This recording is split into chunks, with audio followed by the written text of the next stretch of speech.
नमस्कार दोस्तों, the study zone में आप सभी का स्वागत है। आज हम बहुत ही महत्वपूर्ण टॉपिक भारत की मिट्टियां देखने वाले हैं, जो कि सभी प्रकार के एग्जाम के लिए बहुत ही महत्वपूर्ण है। तो चलिए वीडियो स्टार्ट करते हैं।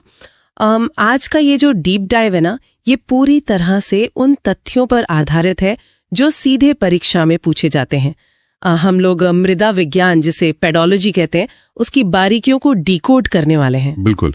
और पेडोलॉजी की जब हम बात करते हैं ना, तो सबसे पहले परीक्षार्थियों को ये समझना होगा कि मिट्टी आखिर बनती कैसे है। मतलब ये कोई एक दिन की या रातों रात होने वाली प्रक्रिया नहीं है। हाँ, मैंने भी कहीं पढ़ा था कि सिर्फ 1 सेंटीमीटर मिट्टी बनने में शायद सैकड़ों साल लग जाते हैं। एकदम सही। सैकड़ों से लेकर हजारों वर्ष तक ये एक बहुत ही डायनामिक या कहें तो गतिशील प्रक्रिया है। और अगर हम परीक्षा के नजरिए से देखें तो मिट्टी बनने के 5 प्रमुख कारक होते हैं। वो 5 कारक कौन से हैं? पहला है मूल चट्टान, दूसरा जलवायु, तीसरा उचावच या स्थलाकृति, चौथा समय और 5वां है जैविक क्रियाएं। अच्छा, तो मतलब मूल चट्टान से उसे अपना बेसिक कच्चा माल मिलता है। राइट, बिल्कुल, एकदम सटीक। और जो जलवायु है, जैसे तापमान और बारिश, वो ये तय करती है कि चट्टान कितनी तेजी से टूटेगी, जिसे शायद अपक्षय या वेदरिंग कहते हैं। हाँ, आप बिल्कुल सही दिशा में सोच रही हैं। और समय ये निर्धारित करता है कि मिट्टी कितनी परिपक्व होगी। लेकिन देखिए, जब चट्टानें टूटती है ना, तो उनके कणों का आकार एक समान नहीं होता। अच्छा, तो क्या छोटे बड़े कण होते हैं? जी, और परीक्षा में अक्सर इन कणों के आकार का आरोही क्रम यानी असेंडिंग ऑर्डर पूछा जाता है। इसे समझना मिट्टी के पूरे व्यवहार को समझने की चाबी है। इन कणों के आकार को लेकर ना मेरे दिमाग में एक उपमा आ रही है। अगर हम सबसे छोटे से शुरू करें तो मृत्तिका या क्ले सबसे सूक्ष्म होती है। बिल्कुल। तो क्या हम मृत्तिका की तुलना एक बहुत ही घने स्पंज से कर सकते हैं? मतलब जो पानी को अपने अंदर एकदम जकड़ लेता है और आसानी से छोड़ता नहीं है। अरे वाह, स्पंज वाली ये उपमा मिट्टी के भौतिक विज्ञान को एकदम सटीक तरीके से समझाती है। और इसके बाद शायद गाद यानी सिल्ट आती है, फिर बालू और अंत में बजरी या ग्रेवल। बजरी तो एक छलनी की तरह हो गई ना, जहां से पानी तुरंत आर पार निकल जाता है। एकदम। मृत्तिका के कण इतने छोटे होते हैं कि उनका सरफेस एरिया बहुत ज्यादा होता है, इसलिए वे पानी को बहुत मजबूती से पकड़ते हैं। वही बजरी, मतलब आपकी जो छलनी वाली उपमा है, उसके कण बड़े और दूर दूर होते हैं, जिससे पानी गुरुत्वाकर्षण के कारण सीधे नीचे चला जाता है। ये तो हो गई कणों की बात, लेकिन मैंने अक्सर देखा है कि भारतीय मिट्टियों में कुछ बहुत ही आम कमियां पाई जाती हैं। अगर हमारा देश कृषि प्रधान है, तो क्या हमारी मिट्टी में हर पोषक तत्व भरपूर मात्रा में नहीं होना चाहिए? ये एक बहुत बड़ी गलतफहमी है जो अक्सर लोगों को होती है। भारतीय मिट्टियों में मुख्य रूप से 3 चीजों की भारी कमी होती है। कौन कौन सी? नाइट्रोजन, फॉस्फोरस और ह्यूमस। नाइट्रोजन और फॉस्फोरस की कमी तो भूगर्भीय कारणों से है, लेकिन ह्यूमस की कमी का कारण हमारी जलवायु है। एक मिनट, ह्यूमस तो पत्तियों और जीव जंतुओं के अवशेषों के सड़ने गलने से बनता है ना। भारत में तो इतने घने जंगल हैं, वनस्पति है, फिर ह्यूमस की कमी क्यों? क्या सारा ह्यूमस, मेरा मतलब है, वो जाता कहाँ है? कहीं जाता नहीं है, बल्कि वो बच ही नहीं पाता। देखिए, भारत एक उष्णकटिबंधीय देश है, जहां तापमान काफी उच्च रहता है। अच्छा, तो गर्मी की वजह से? बिल्कुल। इस भारी गर्मी के कारण मिट्टी में मौजूद बैक्टीरिया और सूक्ष्म जीवों का जो मेटाबॉलिज्म है, वो बहुत तेज हो जाता है। वे कार्बनिक पदार्थों को इतनी तेजी से खाकर खत्म कर देते हैं कि मिट्टी में ह्यूमस जमा ही नहीं हो पाता। बाप रे, कमाल का विज्ञान है।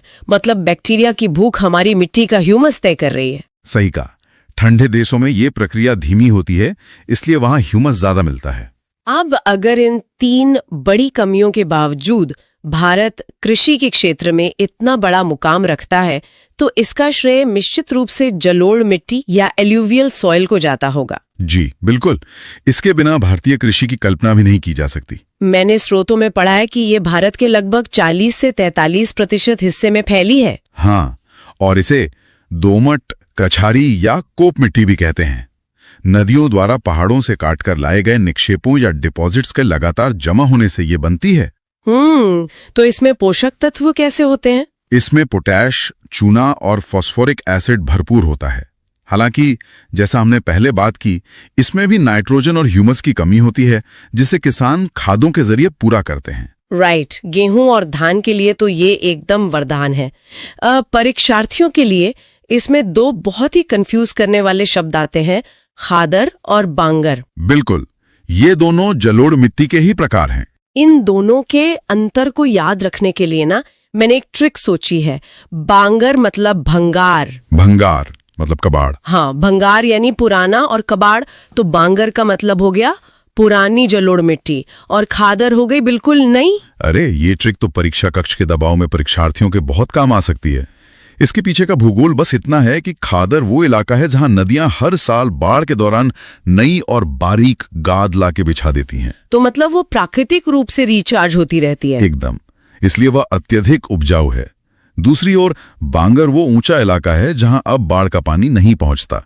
यह पुरानी हो चुकी है और समय के साथ इसमें कंकड़ जमा हो गए हैं, जिससे इसकी उपजाऊ क्षमता खादर के मुकाबले थोड़ी कम होती है। जलोढ़ मिट्टी तो हो गई पानी के बहाव से बनी मिट्टी, लेकिन पानी से आगे बढ़कर अगर हम आग से बनी मिट्टी की बात करें तो दक्कन के पठार की काली मिट्टी का नाम आता है। हाँ, ब्लैक सॉइल बहुत ही महत्वपूर्ण टॉपिक है। तो लगा जैसे खेत में कोई जादू होता है। ये खुद जुतने वाला कॉन्सेप्ट क्या है? देखिए, विज्ञान में जादू नहीं, मैकेनिज्म होता है, और यहाँ मैकेनिज्म मृत्तिका यानी क्ले के सिकुड़ने और फैलने की क्षमता का है। अच्छा। हाँ, काली मिट्टी में मृत्तिका की मात्रा बहुत अधिक होती है। जब बारिश होती है तो ये मिट्टी उसी स्पंज की तरह पानी पीकर खूल जाती है और बेहद चिपचिपी हो जाती है।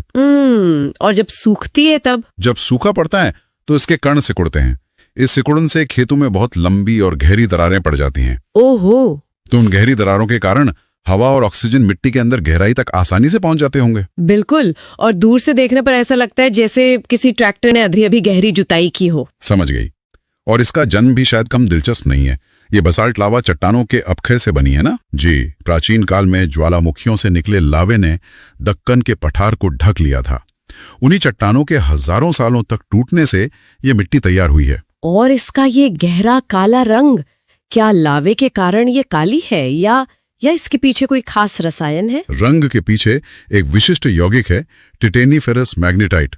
साथ ही इसमें थोड़ा ह्यूमस भी होता है। टिटेनीफेरस मैग्नेटाइट, नाम तो काफी लंबा है। परीक्षार्थियों के लिए इसे याद रखने की एक सरल ट्रिक ये हो सकती है कि शब्द में मैग्नेट यानी चुंबक छिपा है, और चुंबक अक्सर काले रंग का होता है। अरे वाह, मैग्नेट से काला रंग, ये तो बहुत आसान हो गया। जहां टिटेनीफेरस मैग्नेटाइट दिखे वो काली मिट्टी का ही सवाल होगा। एकदम सही। वैसे अंतर्राष्ट्रीय स्तर पर इसे चरनोजम भी पुकारा जाता है। और क्योंकि ये नमी को बहुत लंबे समय तक रोक कर रख सकती है, ये कपास के लिए सर्वश्रेष्ठ है। इसीलिए शायद इसे रेगुर मिट्टी भी कहते हैं। हाँ, कपास की काली मिट्टी। मैंने ये भी देखा कि महाराष्ट्र के जलगांव के केले और नागपुर के संतरे, जिन्हें जीआई टैग मिला है, उनकी अद्भुत मिठास इसी मिट्टी की देन है। बिल्कुल। नमी रोक कर रखने का ये गुण उन फलों के विकास के लिए एक आदर्श वातावरण तैयार करता है। लेकिन अब अगर हम पानी के रोकने से आगे बढ़कर पानी के तेजी से बह जाने की बात करें तो हमें लेटराइट मिट्टी की ओर देखना होगा। लेटराइट मिट्टी, इसके निर्माण की जो निक्षालन या लीचिंग प्रक्रिया है, उसे देखकर मुझे पोर ओवर कॉफी बनाने की याद आ गई। पोर ओवर कॉफी, इसे आप मिट्टी के विज्ञान के साथ कैसे जोड़ेंगी? मतलब देखिए, जब हम पोर ओवर कॉफी बनाते हैं तो कॉफी पाउडर के ऊपर से लगातार गर्म पानी डालते हैं, तो सारा अच्छा और जरूरी न्यूट्रिएंट्स पानी के साथ घुलकर नीचे बर्तन में आ जाता है, और फिल्टर के ऊपर केवल कठोर, कड़वा और बेकार हिस्सा बच जाता है। भारी वर्षा वाले क्षेत्रों में लेटराइट मिट्टी के साथ भी तो बारिश का पानी यही कर रहा है ना? क्या बात है। ये तुलना निक्षालन प्रक्रिया को समझने के लिए सबसे बेहतरीन तरीका है।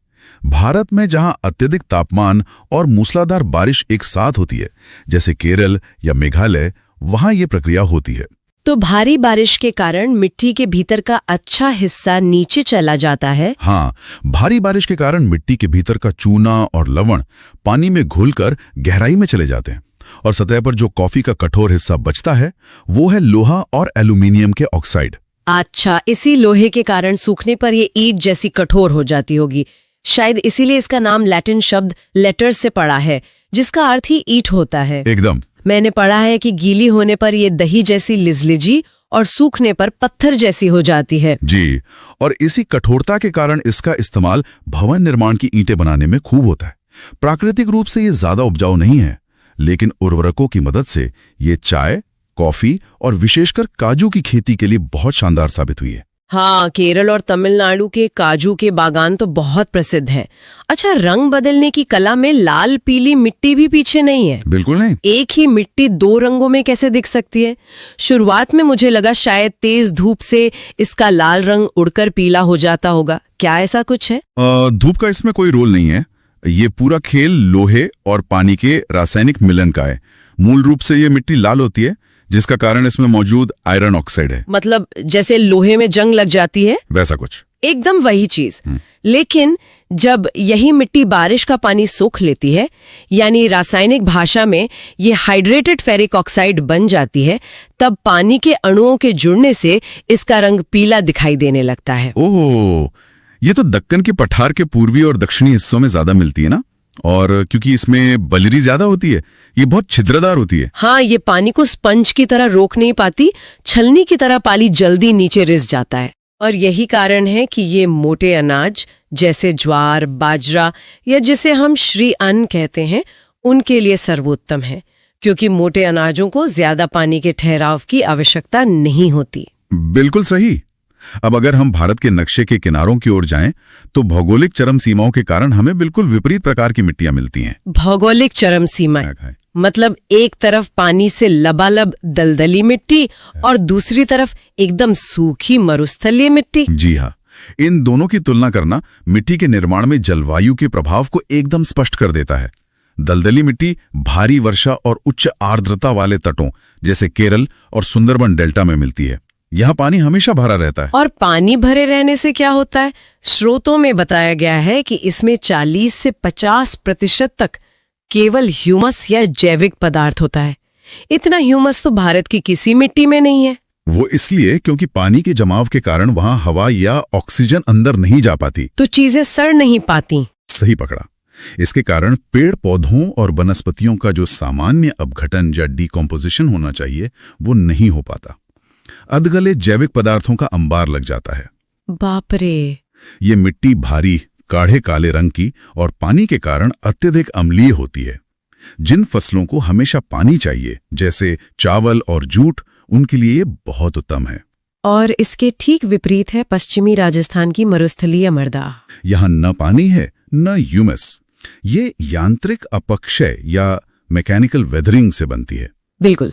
मतलब यहाँ चट्टानें किसी रसायन या पानी से नहीं, बल्कि सिर्फ दिन की चिलचिलाती गर्मी और रात की ठंड से फैल सिकुड़ कर टूट जाती हैं।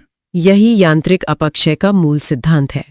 इस मिट्टी में आपको फॉस्फेट तो अच्छी मात्रा में मिल जाएगा, लेकिन नाइट्रोजन और ह्यूमस की भारी कमी होती है। यहाँ एक और दिलचस्प घटना होती है। वो क्या? तेज वाष्पीकरण के कारण जमीन के अंदर का पानी तो भाप बनकर उड़ जाता है, लेकिन कैपिलरी एक्शन के जरिए कैल्शियम नीचे से ऊपर आकर एक परत में जम जाता है। अच्छा, जिससे नीचे कंकड़ की एक मजबूत परत बन जाती है, और अगर थोड़ी बहुत बारिश हो भी जाए तो पानी गहराई तक नहीं जा पाता। इसलिए यहाँ सिर्फ ज्वार और बाजरा ही हो सकते हैं। एकदम। अब पहाड़ों की तरफ चलते हैं, जहाँ पर्वतीय मृदा पाई जाती है। पहाड़ों पर ठंड होती है, तो क्या इस ठंड का मिट्टी के गुणों पर कोई असर पड़ता है? बहुत गहरा असर पड़ता है। पहाड़ों पर कम तापमान के कारण सूक्ष्म जीवों की सक्रियता बहुत कम होती है। इसलिए जो पत्तियां और जैविक पदार्थ गिरते हैं, वे बहुत धीमी गति से सड़ते हैं। तो इस धीमी प्रक्रिया के कारण मिट्टी में अम्लीयता बढ़ जाती होगी। जी, एसिडिटी बढ़ जाती है और इसमें पोटैश और फास्फोरस की कमी रहती है। लेकिन पहाड़ी ढलानों पर पानी रुकता नहीं है, इसलिए ये सेब, नाशपाती और चाय के बागानों के लिए एकदम परफेक्ट है। परीक्षार्थियों के लिए यहाँ एक स्टार मार्क तथ्य है, जम्मू कश्मीर की करेवा मिट्टी। हाँ, करेवा मिट्टी बहुत ही खास है। यह मिट्टी दुनिया के सबसे महंगे मसालों में से एक, केसर की खेती के लिए विश्वविख्यात है ना? बिल्कुल। करेवा दरअसल हिमनदों या ग्लेशियर्स द्वारा लाए गए निक्षेपों से बनी मिट्टी है, जो केसर की जड़ों को वो विशिष्ट वातावरण देती है जो उसे चाहिए। पहाड़ों के संदर्भ में एक और पहलू कृषि के तरीकों से जुड़ा है। उत्तर पूर्वी भारत में झूम खेती बहुत आम है, जहां जंगलों को जलाकर राख को उर्वरक की तरह इस्तेमाल किया जाता है। जी, शिफ्टिंग कल्टीवेशन। लेकिन कुछ सालों बाद जब जमीन बंजर हो जाती है तो किसान नई जगह चले जाते हैं। ये तो पर्यावरण के लिए बहुत नुकसानदायक है। तो पहाड़ों की तीव्र ढलान पर पेड़ों के न होने से मृदा अपरदन या सॉइल इरोजन बहुत तेजी से होता है।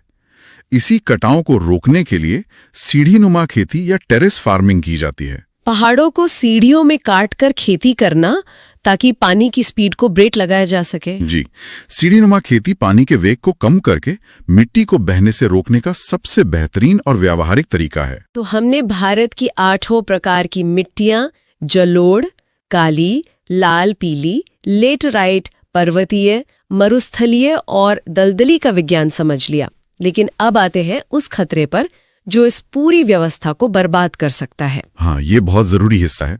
स्रोतों में 2 सबसे बड़ी समस्याओं का जिक्र है, पीएच मान का असंतुलन और मृदा अपरदन।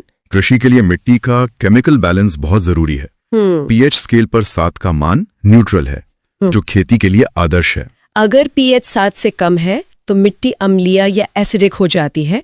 ये उन जगहों पर होता है जहां बारिश बहुत ज्यादा होती है। क्या इसका कारण ये है कि भारी बारिश मिट्टी के क्षारीय तत्वों को धोकर बहा ले जाती है? बिल्कुल। अत्यधिक वर्षा वाले क्षेत्रों में कैल्शियम और मैग्नीशियम जैसे क्षारीय तत्व पानी के साथ बह जाते हैं। परीक्षा में जो सवाल बार बार आता है वो इसके समाधान पर है। तो इसका समाधान क्या है? अम्लीय मिट्टी को खेती योग्य बनाने के लिए उसमें चूना या लाइम मिलाया जाता है, जो एसिडिटी को बेअसर करता है। अच्छा, चूना मिलाते हैं। और इसके उलट जहां बारिश कम होती है और वाष्पीकरण ज्यादा होता है, जैसे राजस्थान या गुजरात का कच्छ, वहां मिट्टी का पीएच 7 से ऊपर चला जाता है और वो क्षारीय या लवणीय हो जाती है। जी, अल्कलाइन हो जाती है। पानी तो उड़ जाता है, लेकिन नमक सतह पर सफेद चादर की तरह बिछ जाता है। इसे रेह, ऊसर या कल्लर भी पुकारते हैं। इस क्षारीय मिट्टी को सुधारने के लिए क्या करते हैं? इसके लिए किसान उसमें जिप्सम या पायराइट्स मिलाते हैं। परीक्षार्थियों को बस ये जोड़ा याद रखना है, अम्लीय को सुधारने के लिए चूना और क्षारीय को सुधारने के लिए जिप्सम। बहुत बढ़िया। अब आते हैं मिट्टी के सबसे बड़े दुश्मन पर, अपरदन यानी इरोजन। स्रोतों में परत अपरदन यानी शीट इरोजन को मिट्टी की रेंगती हुई मृत्यु कहा गया है। मृत्यु तो समझ में आता है, लेकिन ये रेंगती हुई क्यों है? इसे रेंगती हुई इसलिए कहा जाता है क्योंकि ये एक अदृश्य हत्यारे की तरह काम करता है। अदृश्य हत्यारा? हाँ, जब समतल मैदानी भूमि पर मूसलाधार बारिश होती है तो पानी मिट्टी की सबसे ऊपरी और सबसे उपजाऊ परत को एक पतली चादर के रूप में अपने साथ बहा ले जाता है। ओहो! और सबसे खतरनाक बात यह है कि किसान को खेत देखकर तुरंत पता भी नहीं चलता कि उसकी मिट्टी का असली पोषण, उसका सारा ह्यूमस और खनिज खामोशी से बह चुका है। बाप रे! स्रोतों में अपरदन को 4 चरणों में बांटा गया है। पहला चरण है आसफाल अपरदन या स्प्लैश इरोजन। इसे मैं ऐसे इमेजिन कर रही हूं जैसे सूखी मिट्टी पर बारिश की बड़ी बड़ी बूंदें छोटे बमों की तरह गिरती है। हाँ, बिल्कुल वैसा ही। और मिट्टी के कण अपनी जगह से छिटक जाते हैं। आसफाल अपरदन बिल्कुल पहला प्रहार है। जब कण छिटक कर ढीले हो जाते हैं तब दूसरा चरण आता है परत अपरदन, जिसके बारे में हमने अभी बात की। और जब ये पानी समतल से बहकर ढलान की तरफ बढ़ता है तो पानी का वेग बढ़ जाता है। जी। और तब शुरू होता है तीसरा चरण, रिल अपरदन। तेज बहता पानी मिट्टी में उंगलियों जैसी पतली और छोटी छोटी नालियां या लकीरें बना देता है। और जब यही पतली नालियां लगातार पानी के बहाव और तेज वेग से कटकर चौड़ी और कई फीट गहरी खाइयों में बदल जाती हैं, तो उसे अंतिम और सबसे खतरनाक चरण कहते हैं, अवनालिका अपरदन या गली इरोजन। बिल्कुल। अवनालिका अपरदन का सबसे डरावना उदाहरण तो मध्य प्रदेश का मुरैना जिला और चंबल घाटी है। मैंने सुना है कि वहां पानी ने जमीन को काटकर 50 से 100 फीट गहरी खाइयां बना दी हैं। हाँ, जिन्हें चंबल के बीहड़ कहते हैं। वो पूरी की पूरी जमीन खेती तो दूर, इंसान के चलने लायक भी नहीं बची। चंबल के बीहड़ इस बात का जीता जागता प्रमाण है कि अगर मृदा अपरदन को शुरुआती चरणों में नहीं रोका गया तो भूगोल हमेशा के लिए कैसे बदल सकता है। सच में इस पूरी चर्चा के बाद एक बहुत ही गहरा विचार सामने आता है। वो क्या? कि जिस 1 सेंटीमीटर मिट्टी को बनाने में प्रकृति चट्टानों, जलवायु और समय के साथ सैकड़ों साल का संघर्ष करती है, वो अव्यवहारिक कृषि, वनों की कटाई या एक भारी बारिश के चलते परत अपरदन में कुछ ही मिनटों में हमेशा के लिए खत्म हो सकती है। ये बात तो है। ये सिर्फ परीक्षा पास करने का सिलेबस नहीं है, ये हमारे अस्तित्व का आधार है जिस पर हमें गंभीरता से विचार करना चाहिए। बिल्कुल, निर्माण के सैकड़ों साल बनाम विनाश के कुछ मिनट। जब हम इस दृष्टिकोण से मिट्टी को देखते हैं तो संरक्षण केवल एक विकल्प नहीं बल्कि हमारी सबसे बड़ी जरूरत बन जाता है। तो दोस्तों, आज के इस वीडियो में हमने भारत की मिट्टियों को विस्तार से समझा। अगर वीडियो आपको उपयोगी लगा हो तो लाइक जरूर करें, अपने दोस्तों के साथ शेयर करें और हमारे चैनल द स्टडी जोन को सब्सक्राइब करना ना भूलें। बहुत जल्द मिलते हैं इस सीरीज के अगले वीडियो के साथ। नमस्कार। नमस्कार।